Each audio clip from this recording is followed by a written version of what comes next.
you ever wondered what it's like to be unsporting when it comes to being competitive in anything? Yeah, I know the general idea is to be a respectable individual. You win some, you lose some. But that, of course, is not the case with everyone. These individuals, ladies and gents, are called sore losers. These are generally bitter, fragile, and delusional individuals who are so incapable in their abilities that they'll neglect things like being humble, self-aware, and of course sporting. So what is it like to be this type of individual? Well, I got a treat for you guys today because I'm going to show you how to be an unsporting individual, whether you're being competitive in Pokemon or anything. Let's get started. Now, before I go into that classic example we all know, let's have a look at this. Play Pokemon Standards of Conduct. English version, of course. Now, the date of its last revision, by the way, is June 19th of this year. Let's look at some of the contents. Tenets of the spirit of the game. Wow, that sounds familiar. As a game, Pokemon is meant to be fun for all parties involved. When a game ceases to be fun, players find other things to do. Players should act with fairness and honesty during every game. Above all, a player should prefer to lose a game than to win by cheating. That's called being humble, ladies and gents. So how do we turn this into an unsporting thing? An individual, for that matter? Well, let me start with an addendum. A player should also prefer to lose a game than to self-proclaim wins and win by delusions of grandeur. Well, the first and most obvious step to being unsporting is to be toxic. The why come Pokemon single battles can lead to a lot of madness, like lame people bringing a full Pokemon Sword and Shield legendary Pokemon team. By contributing to a safe, friendly atmosphere, participants can be instrumental in helping those around them enjoy their experience. Players should act with empathy and grace and remember to treat those around them as they would expect to be treated themselves. So much for that. But we know that's this individual shtick. He has to shame and demean people to build his pathetic ass up. Step 2, and this is the big one. Make up your own fucking rules. Essentially, rules for thee, but not for me. About that single battle format. Never mind the title, because you inflicted ailments on every single Pokemon on a person's team in a Pokemon game, which is not by any means an insurmountable accomplishment whatsoever. Beyond that, no matter the outcome, you win regardless. Now, for any of the mentally sane out there, it's understood anytime you accept or instigate a battle, whether it's Pokemon or in life, you take responsibility for that, don't you? So if you choose to battle a team full of legendary Pokemon and you lose, who's the lame one? But you're being unsporting, so it's their fault regardless. Oh yeah, and that white Kyurem, of course, is without a shadow of a doubt, without any kind of research and anything tangible whatsoever, is hacked because it's a palette swap of itself, which of course never has anything to do with anything and isn't the reason why you lost, which he did, but more on that later, but because you push narratives and not facts. Also, throw in a completely irrelevant political angle for desperate clicks, even though it has nothing to do with anything, least of all a child's video game. If there is one surefire way to completely annihilate yourself, not that he isn't used to that, it's to flash politics in anything. And by the way, picking sides in politics is just like two kids arguing over why Samsung or Apple is better than the other. It just makes you look like an infantile, uninformed, and impotent jackass flashing something you're laughably uneducated in that has nothing to do with anything. It's called a tangent. Oh gee, no wonder people keep unsubscribing from him. So no matter how much he games those YouTube analytics, well, there you go. So yeah, take no responsibility for your actions. Don't be humble, be toxic, and of course, shame people. What's the next one? Timer stalling. Because remember, when you make up the rules, everything's in your favor regardless, and anything that isn't is at fault. Timer stalling. But then you make a team full of Pokemon dedicated to stalling? Like Skarmory here. Let's see, you have Whirlwind, Stealth Rock, Roost, and Body Press. Well, at least your Pokemon intends to fucking deal some actual damage. Oh wait, what is this? Stealth Rock is a noob trap. Oh wait, rules for thee, but not for me. Can we add hypocrisy on top of making your own rules? So the idea here is to use the exact same noob trap, but somehow you're using it effectively effectively and not the same way, let's see those other Pokemon. Because Timer stalling would only apply to your opponents, not you. The classic stall Pokemon of 7th gen, Toxapex. Toxic Stockpile, Recover, not to mention its hidden ability Regenerator, and Scald.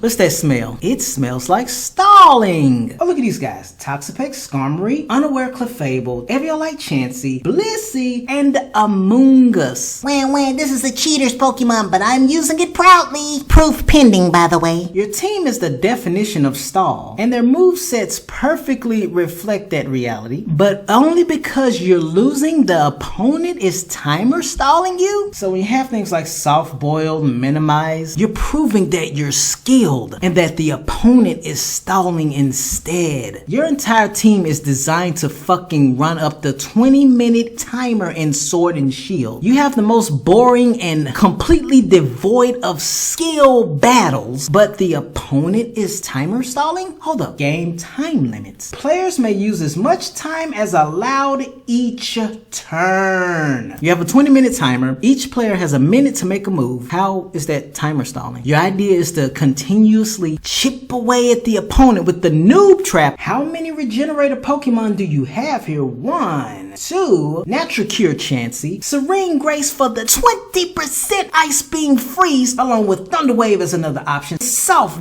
Boiled. I can imagine how many status only moves are on this Clefable, and maybe 1 damaging move. And the same for the rest of your team, but yeah, you get the idea. And to further show how insecure you are, making up your rules is not enough. Make 2 different comments without editing the initial one. One's a self-promotion, and the other is reassurance. And you had to seal it with a heart too. Either way, going against restricted Pokemon wouldn't count as a loss. Why are you having fun making up your own rules along the way? Realize that a casual battle has no restrictions. That's why the otherwise restricted Pokemon are allowed. So shoot yourself in the foot with more delusions of grandeur while making up your own bullshit just to make yourself look and sound even dumber. Not to mention willfully ignorant. Free battle. Restricted Pokemon. Restricted Pokemon. Free battle. I wonder why they are allowed in that format. Oh, and look at that. The battle is over. So your not slow and steady strategy of running up the fucking clock in